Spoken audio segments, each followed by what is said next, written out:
What's up YouTube, HyZone MagneZone here.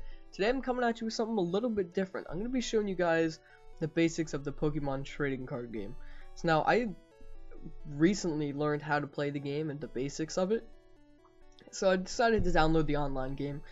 And yeah, so I'm going to show you I guess the basics and like how you can kind of create a deck through the online game.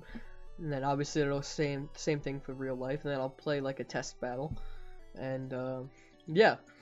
So basically, how it works is, I guess I'll teach you guys through the Pokemon first. I'm gonna make a a water deck, I think I'm just gonna do a straight up water deck. So basically, how you're gonna be creating your deck through this game on the online game, is you can see I organize it by energy type, and you know there's all these different kinds of Pokemon here.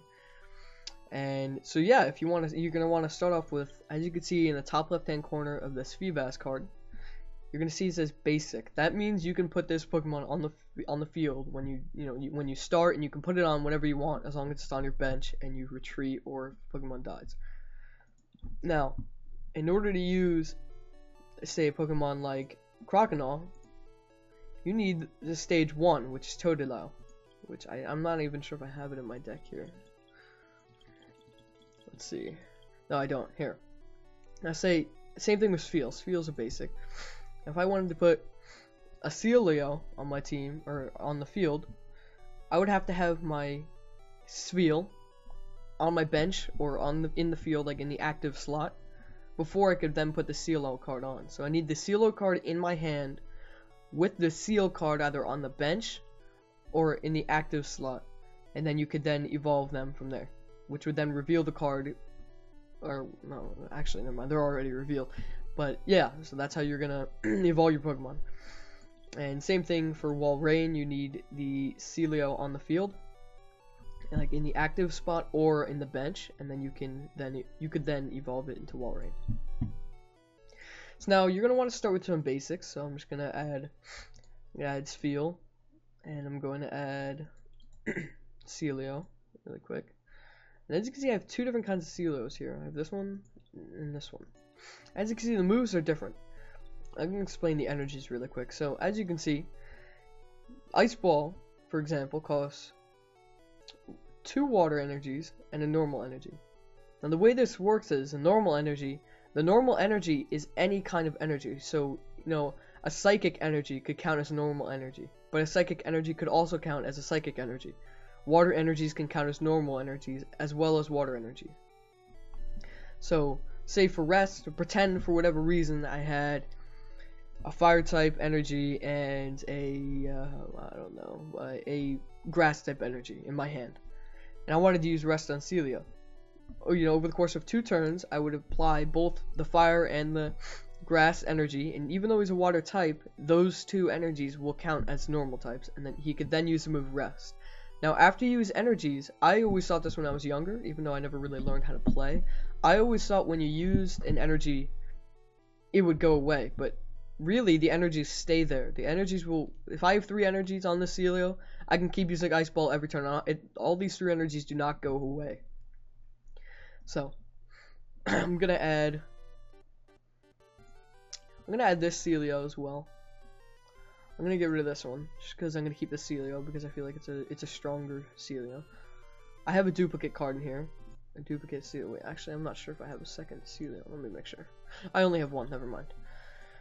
Anyway, so I'll add this second Celio in case I can't. Actually, not yet. And then I'm gonna add Walrein. So now these 3, as you can see, will evolve into each other. And so now I'm gonna add Panpour, and I'll add Simipour. Same thing for Simipour, as you can see, evolves from Panpour. And same thing with energies and weaknesses. Now weaknesses, if a grass type attack were to hit Simipour, it would do ×2 damage. So if it were to do 80 damage, it would do 160 damage to Simipour, which would knock it out. Now, retreat costs are different with each Pokemon. Now, retreat cost is 1 energy. So if you have 1 energy on this Simipour, you could then retreat it and put it on your bench, but that energy would then go away. Now for Spheal, it's 2. For Celio, it's 3. And for Walrein, it's 4. And yeah, so that's basically how retreating is gonna work. You can use any energy, obviously. And as you can see, Spheal's weakness is steel, as is Walrein and Celia, and that's going to be ×2. So now, obviously, there are two evolutions. You know, like a two-stage evolution. So I can add Gyarados and Magikarp. So this is gonna be Magikarp being Magikarp. It's not gonna survive long. So this is a card you would want to keep on your bench to start off the game if you were to draw it, and then wait until you draw a Gyarados, evolve it on your bench, and then you could potentially move it into your field with energies while applying energies on the bench, because you don't want to put in Gyarados and have to add up 4 energies or 3 energies over time, because he's going to be taking hits every turn if you're mid battle.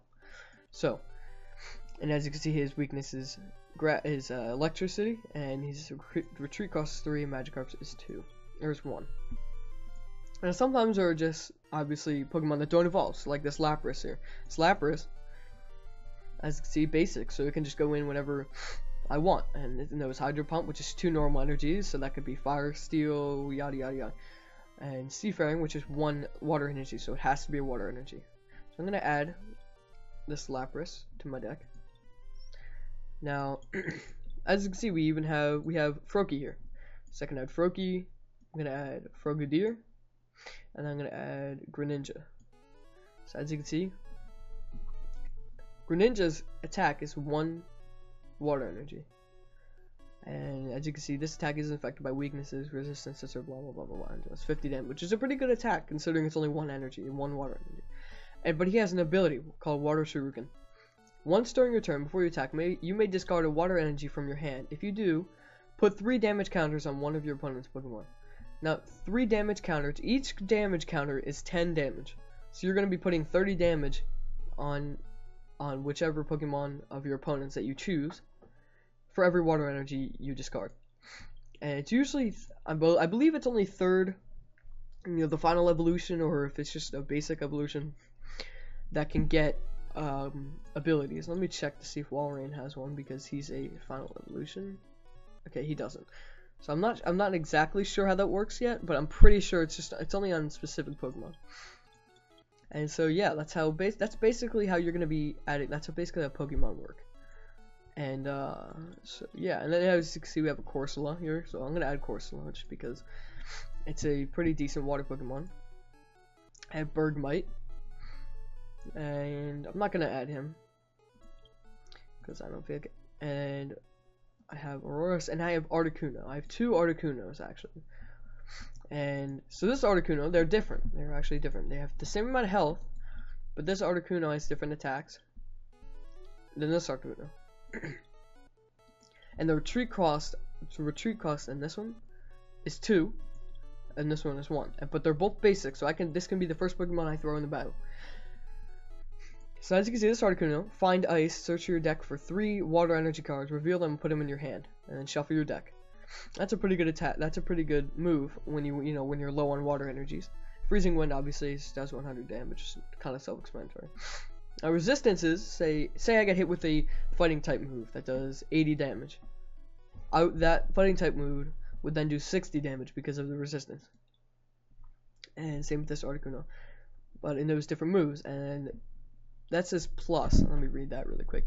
It says if your opponent's Pokemon is knocked out by damage from an attack of this Pokemon, take 1 more prize card. So basically, what a prize card is, I'll be able to explain prize cards in more depth when I go into the battle. But prize cards, you're gonna lay out the top 3 or top 6 cards on your deck out face down to the left of where you're playing. And every time you kill an opponent's Pokemon, or knock out, I guess you could say, you're going to be able to draw one of those and put it into your hand. Now, some of the basic ways you can win are knocking out, or getting all 6 of your prize cards, or knocking out all of your opponent's Pokemon. Like if your opponent only has 4 Pokemon in his entire deck, and you knock all of them out, then you win. But if you gain all 6 prize cards, then you win. Now, that basically covers that, but I'm going to show you really quick once I make my way over. Now, you can make decks, with more than 1 typing in it. And I'm going to add a couple normal types really quick. But I'm just gonna show you really quick what an EX looks like, or what a Mega card looks like. So I have a Mega Charizard, but I actually don't have a Charizard EX or anything. I just happened to pull this out of the pack, one of the packs I got. And so as you can see, this is what it looks like. You're gonna have to evolve. You're gonna have to get to a Charizard EX, then you can Mega Evolve it into a Mega Charizard EX. So it's a long process to get it there. So it's not a basic. You cannot play this out as your first Pokemon. You have to build it up. So yeah, that's basically what you're gonna see with a Mega card. So now making my way down to the normal types. Normal types, as you can see, they run off any energies, so I can do whatever I want with energies there. So I'm going to add a Doduo and a Dodrio. And I'm going to add... I think I might add this Miltank, actually. I'm going to add this Miltank. And I'm going to add... Girafarig. And finally, I'm gonna add Skitty and wait, let me make sure. 3 different types of basic energy cards. Real them, put them in your hand, shall I freak out. Okay, never mind. I'm actually not gonna add Skitty and Delcatty because let me see what other normal cards I have here. Alright, I think I'm just gonna leave it at that. Oh well, just to show you. As you can see, I have Noibat here. It's a normal type. In the game, at least, he's normal type. In the trading card game. And then over here, I have Noivern, who is Dragon type, but just newly added. And as you can see, the reason why I'm showing you him is because he has this attack called Boom Burst. Now, Boom Burst costs 1 Psychic, 1 Dark, and 1 Normal type energy. So you have to have a Psychic, a Dark, and a Normal type. Or a Psychic, a Dark, and a Fire, Electricity, whatever other type you want for this in order to use this attack. If you don't, then this Pokemon essentially is not going to do much. As you guys, I didn't even notice the hollow kind of works if you move your mouse over it. But his ability is Echolocation. If any damage is done to this Pokemon by attacks, flip a coin. If heads, prevent that damage. That's a pretty good ability. But yeah, I'm going to leave the Pokemon at that. So now I'm going to move over to my trainer card. Or actually, I'm going to move over to Energy really quick. Now, since I have all water types and every attack on all of my Pokemon are water or regular type, which water works for, I'm gonna add just a bunch of water types. Yeah, just gonna add roughly 20-25 water type water energies, and I'll move over to the next water energy. They're all the same thing. Wait, actually, that's too much. I didn't even realize. I didn't even realize it was already at 50. Oh yeah, I had way too many. Let me just discard these really quick. Discard some of these.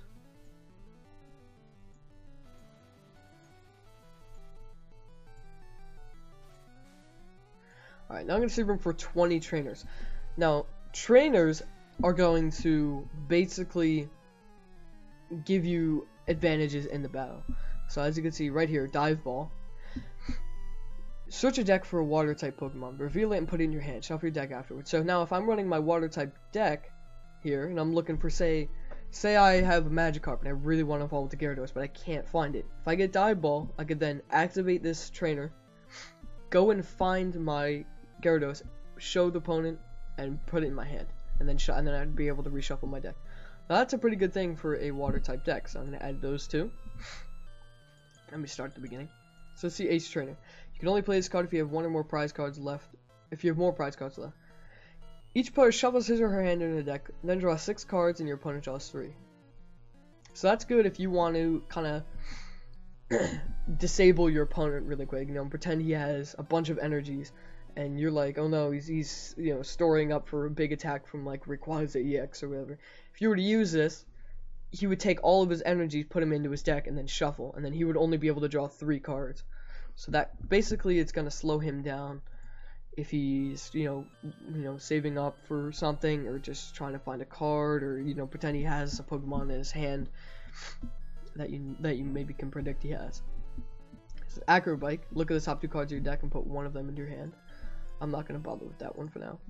Draw cards, you have the same number of cards as your opponent. I find this comes in handy if you're low on energies or something and you really need a card. Blacksmith. Attach 2 fire in it. That's not going to help me because obviously I don't have any fire energy. Search your deck for 1 basic Pokemon EX. That's not going to help me. Flip a coin, heads. Alright. You know, I'm going to skip ahead really quick so I can pick some trainers and then I'll catch you guys in a minute. Okay, so I just skipped ahead.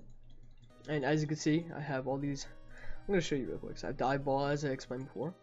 Energy Retrieval. So now basic energies are fire, whatever, any of those that are just 1 energies. Now I think I have 3 of these. How many do I have? 4 of these. I have 1 extra one over here.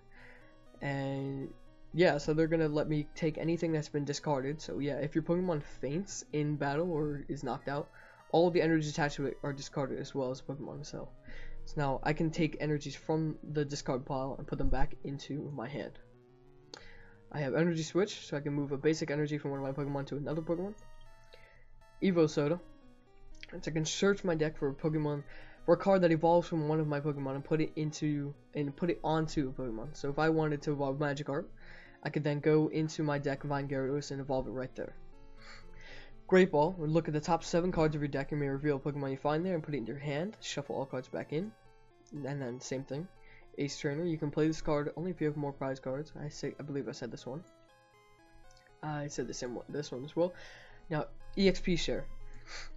When your active Pokemon is knocked out by a damage from an opponent's attack, you may move 1 basic energy card that was attached to the Pokemon this card is attached to. So it's gonna help you if you get knocked out. Same thing with that one. Any damage on that this card is attached to by an opponent. So basically, if anything is attacked while holding this item, it is going to do 20 less damage after applying weaknesses and resistances. Lucky Helmet. Whenever whenever Pokemon that this is attached to is hit, you can draw 2 cards. And then Muscle Band, which is going to allow you to do 20 more damage per attack with whichever Pokemon is holding this item. So yeah, that's my deck. That's my deck that I've decided to make. I'm not exactly an expert at it, but I mean, I kind of know the basics, so it's obviously not the best deck you can make. It's just like a starter deck. Yeah, but so that's pretty much what I decided to make.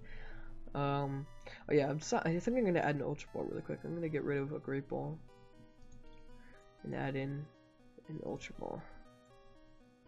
Now, Ultra Ball, you could discard 2 cards from your hand and take and search your deck for a Pokemon, reveal it, and put it in your hand. So this is helpful if you're looking for a specific Pokemon. So I figured I'd add 1 of those.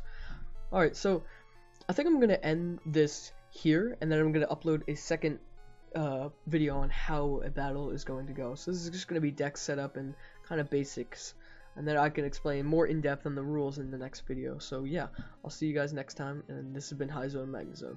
Don't forget to subscribe if you enjoyed and if this helped you. So yeah, I'll see you guys next time.